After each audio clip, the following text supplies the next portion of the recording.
Keep going, Eloy. Don't be a quitter. Don't be a quitter. Get a run at it. Get a good run at it. You can do it. I know you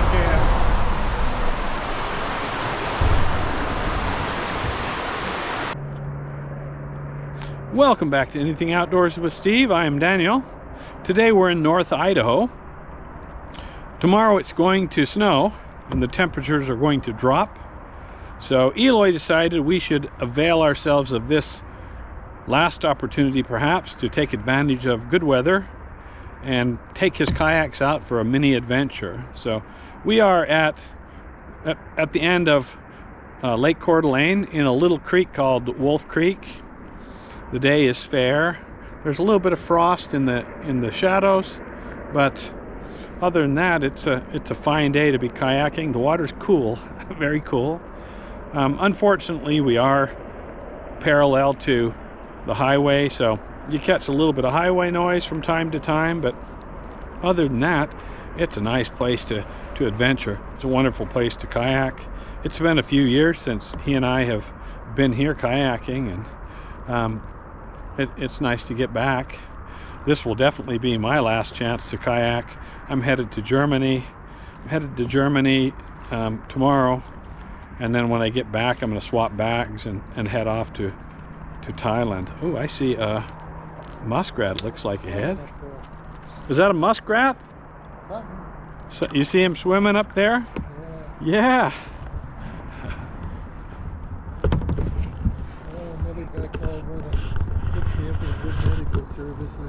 Oh, yeah, did you tell him where he can put his medical service? Yeah. All right. How come you don't get any spam calls? Oh, I get them all the time. I block them. Every time I get a spam call, I block the number. You don't think it's far up here, but this is just about a third of the way, is it? Oh, really? Yeah. Oh, When it's you're on the highway, it don't seem like nothing. You know? Sure.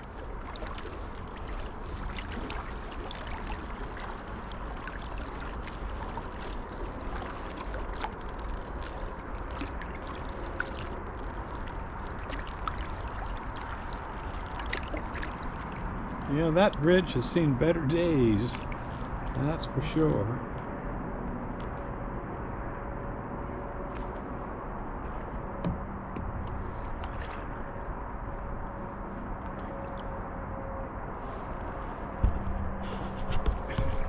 Gotta pull my camera down here. Do the limbo. You have to lay pretty flat on high water. You sure do. Yep. All right. All's well that ends without getting your head smacked, I guess.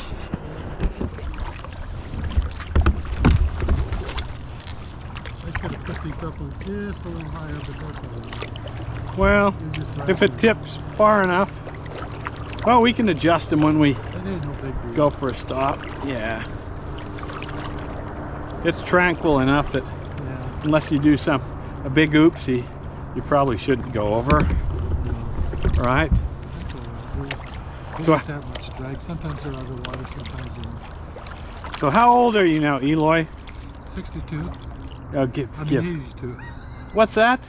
82. Let's see, carry the one, do the math again. 82. 82 years old. What are you going to do when you get old? I'm going to retire. Retire? What's your job now? Recreology. He's a professional recreologist. Yeah. Been doing this. How long you been doing recreology? 24 years I've been retired. 24 years. Sweet stuff. Sweet stuff. How much can you leg press right now, Eloy? 3 sets of 8 with 76 pounds, or 750 pounds. 750 pounds. Let's see. And you're 80. How old did you say? 82? 83? I'll be 83 in June. 83 in June. So, and doing 750-pound leg presses. So, man, you keep working on it. By the time you're 90, you're going to be able to do 1,000 pounds, probably. Nice. That's a noble goal. Wow, look at the glass ahead, Eloy. I'm going to let you go ahead and float ahead there. That is beautiful stuff. pretty out here, isn't it? It's beautiful. Oh, it's got its beauty to it.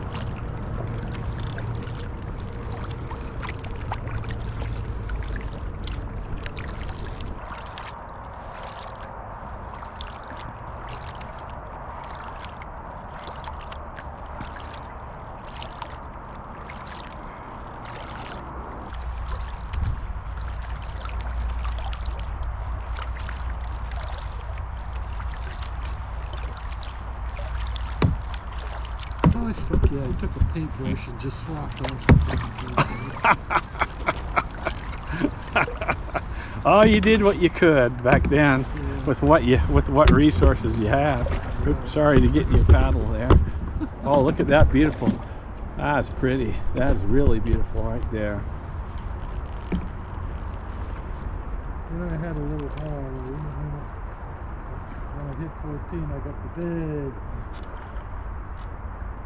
1950-61.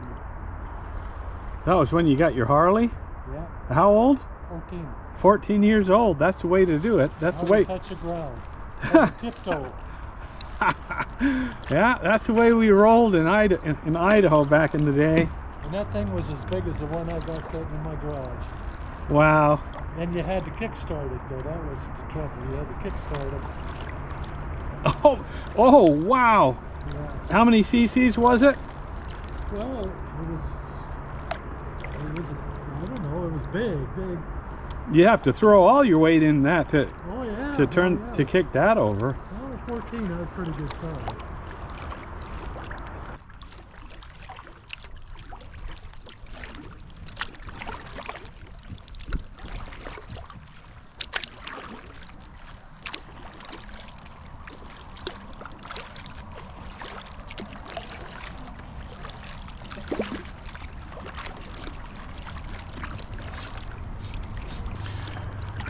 Tomorrow morning, I will be on an airplane to Germany. I'm going to be over there for a couple of weeks for work.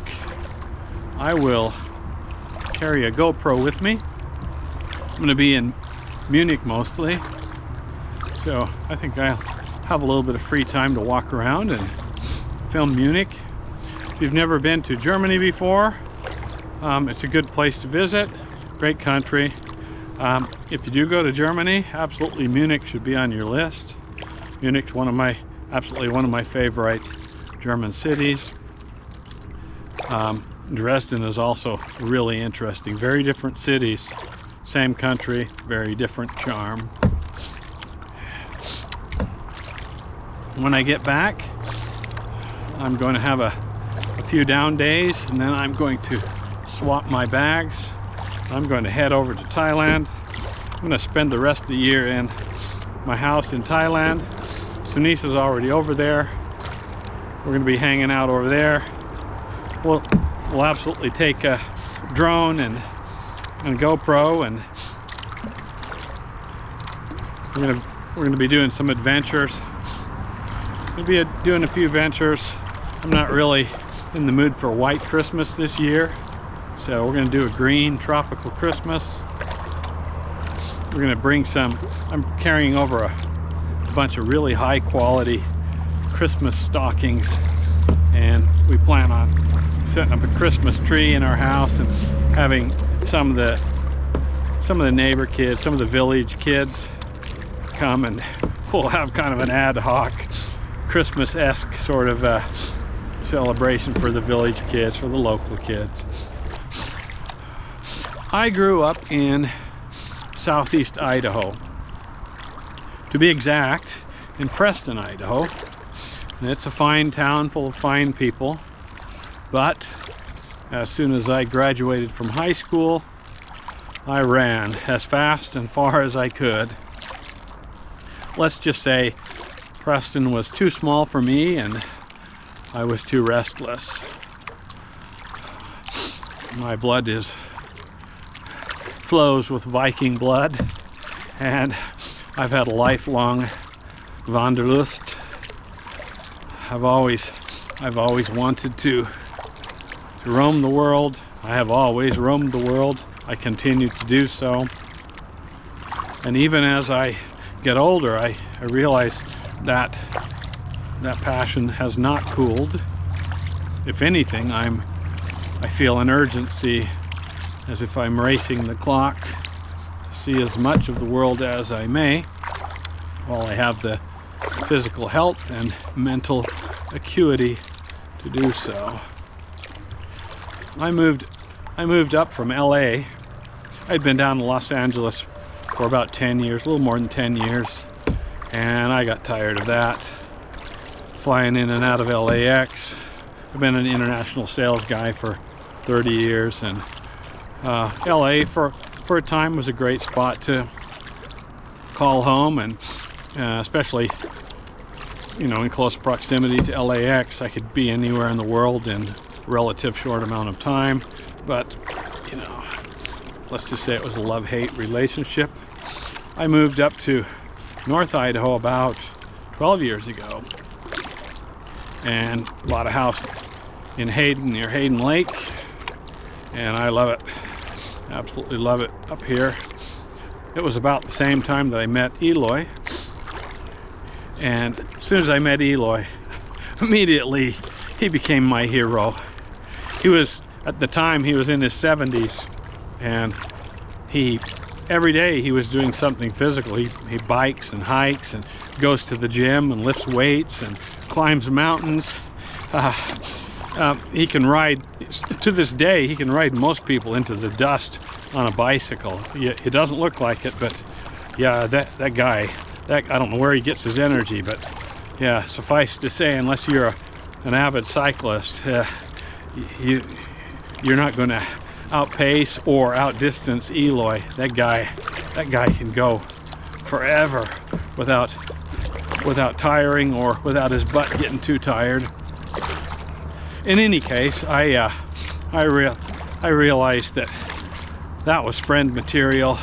The first time I went hiking with him, I realized how out of shape I was and how incredibly in shape he was. And he was a catalyst of sorts, an inspiration for me to try and rectify some of the abuse and neglect that I had given to my body over the years, sitting in airplanes and taxis and boardrooms and in front of a computer, and you know how it goes if you have a sedentary type of job. I remember on his 80th birthday, he and I were riding bicycles, and we rode past this park in Coeur d'Alene, and he saw these chin-up bars, and he said, "Hey, hold on a sec, so I want to do some pull-ups for my birthday." I said, "Okay." And it was cold. It was a cold day, I still remember, and he just hopped off his bike, and he had already gone to the gym in the morning and lifted weights, and then we had ridden, I think we had done 20 miles, and my butt hurt so much, and I was spent, and all I had done was ride bikes. And Eloy hopped off his bike and cranked out 20 quick pull-ups, and we're not talking cheat pull-ups either, we're talking full military pull-ups, and said, "Yeah, I like to do that every birthday." So that's why I hang around Eloy, is because he makes me feel an energy that I might not otherwise have. It's truly impressive to see somebody with that kind of a positive attitude. It'll be a sad day for me when I see Eloy slow down. I've often told him, no offense, but I hope you die of a heart attack someday while you're riding your bike.